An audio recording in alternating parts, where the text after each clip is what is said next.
برادر چاروں کا السلام علیکم مراکش بزانہ معشمار وشت کنی مروچی علامہ اقبال اکثر چلو ششمی ودیبوں کے روچی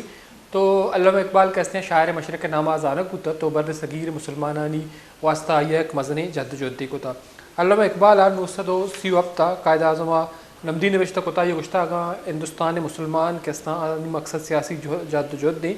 تو آہاں یک انچیں ریاستی بنشت ایرکنگی کہ ادا آنا بنیادی حقوق دستیاب بے تو یہ گشتہ کہ اگاں آنی مقصد کے ہستیں یک انچے جد جدی اگو امگرچ بھی کہ یک جتائیں وطنی لوٹو کا بلے دو بھی نمگا آگاں اسلامی ریاست واسطہ جد جد کنا یا علامہ اقبال جندے کو آبتا ریاست مدینہ یا اسلامی ریاست ایک فلاحی ریاستی بھی کہ ادا درستیں جمنند کے ہستاں آہنا یک پڑے حقوق حاصل بھی وہ بنیادی طورا آیا یک انچیں ریاستی ایک اب جتا کہ آدھا اسلامی قانون بالادستی قائم بھی پارلیمان بالادستی قائم بھی یا انچیں یک ریاستی بھی کہ آئیے رول ماڈل کے ہستیں مدینہ اسلامی ریاست وڑا بھی بلے مروچی مگا پتران کرنے کہ اما واب کے ہستیں اللہ محمد اقبال صاحب دستگاں تو آن اس اچھی امپلیمنٹیشن بو گئی یا اما پاکستان واسطہ علامہ اقبال جد جد کو تا آیا مروچی آئیے جد جد برورد موجودہ پاکستان ہے مروچی پاکستان تو کا گندگ بھی یہ حوالہ میں پتران کریں میں گناہ امرداری کرنے گائیں پروفیسر ڈاکٹر آفتاب لودھی صاحب کا سینئر تجزیہ کار ایک پروفیسر ہی آئیے گیشن کا پتران کریں پروفیسر صاحب السلام علیکم. السلام علیکم جناب. وعلیکم السلام. پروفیسر صاحب بہت شکریہ آپ نے ٹائم نکالا میرے پروگرام میں شریک ہیں. ہم بات کر رہے ہیں علامہ محمد اقبال کے حوالے سے کہ انہوں نے ایک ایسا خواب دیکھا تھا کہ پاکستان کو ایک ایسا اسلامی ریاست بنایا جائے, اس کا روڈ ماڈل جو ہے مدینہ کی اسلامی ریاست جیسے ہو. تو بنیادی طور پر آج کے پاکستان کو اگر ہم دیکھیں یا اس کی بات کریں تو آپ کیا سمجھتے ہیں کہ علامہ اقبال صاحب کا جو ہے خواب کس حد تک پورا ہو گیا؟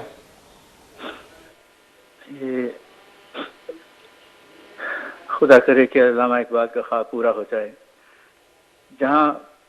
ان کی کوششوں اور کاوشوں سے اور ان کی روح پرور شاعری سے قوم کے اندر ایک شعور پیدا ہوا اور ایک انقلابی روح ان کے اندر پیدا ہوئی. اس کے نتیجے میں اللہ پاک نے پاکستان بخشا ہماری مسلمان قوم کو. کیونکہ 1857 میں جو ٹرننگ پوائنٹ آیا تھا مسلمانوں کی عظمت کا اور حکمرانی کا, وہ تقریباً 100 سال جو ہے اس کے اوپر ان پر حکمرانی رہی اور یہ غلامی کی زندگی کاٹتے رہے. پھر 1947 میں جب پاکستان بنا تو یہ گویا ساری حضرت علامہ کی کاوشوں اور حضرت قائد اعظم کی کاوشوں کے نتیجے میں یہ سامنے آیا, وجود میں آیا. تو یہ ایک بہت بڑا جو ہے اللہ پاک کا تحفہ تھا پاکستان کو, پاکستان کا ہمارے لیے, قوم کے لیے. لیکن ہم نے کیا اس تحفے کا کیا شکرانہ پیش کیا, ہم نے کیا سیکھا اس سے, اور اپنے وطن کو سلامت رکھنے کے لیے اس کے لیے ہم نے کیا کاوشیں کی ہیں, وہ سب کے سامنے ہیں. بحیثیت قوم ہم سمجھتا ہوں کہ ہمیں بہت کچھ کرنا ہے پاکستان کو قائم و دائم رکھنے کے لیے, پاکستان کو مضبوط کرنے کے لیے. یہ علامہ اقبال کے خوابوں کی تعبیر کو پورا کرنے کے لیے بہت زیادہ کرنے کی ضرورت ہے. اور سب سے بڑی بات یہ کہ علامہ اقبال نے بتایا کہ ہمارے مسلمانوں کے لیے جو ہے دین ہی ہماری جو ہے اساس ہے, اور اسی کی بنیاد پر ہم یہ پاکستان الگ کرتے ہیں, ایک الگ وطن کی حیثیت سے جس میں مسلمان اپنے رہائش رکھیں, اپنے کلچر کو زندہ رکھیں, اپنے دین کو زندہ رکھیں. یہ سب کچھ انہوں نے کوشش کی اور بالآخر جو ہے پاکستان جو ہے ایک تعبیر بن کر سامنے آیا ہے. اب بات یہ ہے کہ ہمارے اپنے جذبات اور نظریات جو ہیں فی زمانہ جو ہیں کمزور ہو گئے, اور ہم وہ جذبہ قائم نہ رکھ سکے جس جذبے نے پاکستان کو بنایا تھا. ہم ضرورت ہے کہ ہم اپنے دین پر قائم رہیں اور اللہ سے مدد مانگیں کہ وہ ہماری مدد کر سکے, اور اپنے جو ہماری محبت ہے حضور نبی کریم صلی اللہ علیہ وسلم سے, اس کے پیش نظر ایک پوری کوشش کریں کہ پاکستان ایک آزاد اسلامی مملکت بن کے رہے اور ایک مضبوط اسلام کا قلعہ بن کے رہے. مجھے یاد آتا ہے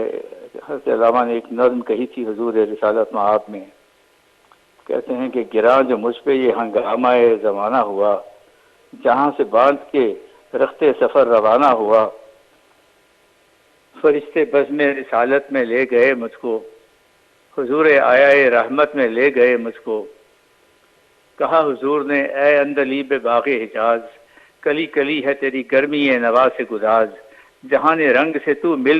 مثل رنگ و بو آیا، ہمارے واسطے کیا تحفہ لے کے تو آیا۔ تو فرماتے ہیں کہ حضور دہر میں آسودگی نہیں ملتی، تلاش جس کی ہے وہ زندگی نہیں ملتی، ہزار لالا و گل ہیں ریاض ہستی میں، وفا کی جس میں ہو بو وہ کلی نہیں ملتی، مگر میں نظر کو ایک آبگی نہ لایا، جو چیز اس میں ہے جنت میں بھی نہیں ملتی، جھلکتی ہے تیری امت کی آبرو اس میں، طرابلس کے شہیدوں کا ہے لہو اس میں۔ جہاد اور جذبہ جہاد کے بغیر ہم اپنے وجود کو قائم نہیں رکھ سکتے، اس جذبے کو کبھی مات نہیں پڑنا چاہیے، اسی جذبے سے ہم اپنے وطن کو سلامت اور انڈیپینڈنٹ رکھ سکتے ہیں۔ اللہ کریم پاکستان کو قائم و دائم رکھے، اور یہ ہم حضرت علامہ اور قائد اعظم کے خوابوں کی تعبیر بنائیں اس کو، اور اس کو ایک آزاد مملکت بنا سکیں، ایک آزاد جو کہ غیر ملکی تسلط اور غیر ملکی نظریات سے جو ہے آزاد مملکت بن سکے۔ لیکن پروفیسر صاحب یہ بھی کہا جاتا ہے کہ جو خواب علامہ اقبال صاحب نے دیکھا تھا تو قائد اعظم صاحب نے اس کی تعبیر کی تھی، لیکن آج ہم دیکھ رہے ہیں کہ وہاں انصاف کی، آئین کی، قانون کی جو بالادستی کی بات اس وقت ہوتی تھی اب وہ نہیں ہے۔ تو علامہ اقبال نے یہ بھی کہا تھا کہ اگر ہندوستان کے مسلمانوں کا مقصد سیاسی جدوجہد سے محض آزادی اور اقتصادی بہبود ہے تو اسلامی اس جدوجہد کا کوئی مقصد نہیں، تو مسلمان اپنے مقصد میں کامیاب نہیں ہو سکتے۔ تو اس کو اب کیسے دیکھتے ہیں؟ جو اس نے فرمایا تھا صحیح فرمایا تھا؟ بے شک، دیکھیے اسلام ہی بنیاد تھی پاکستان کی۔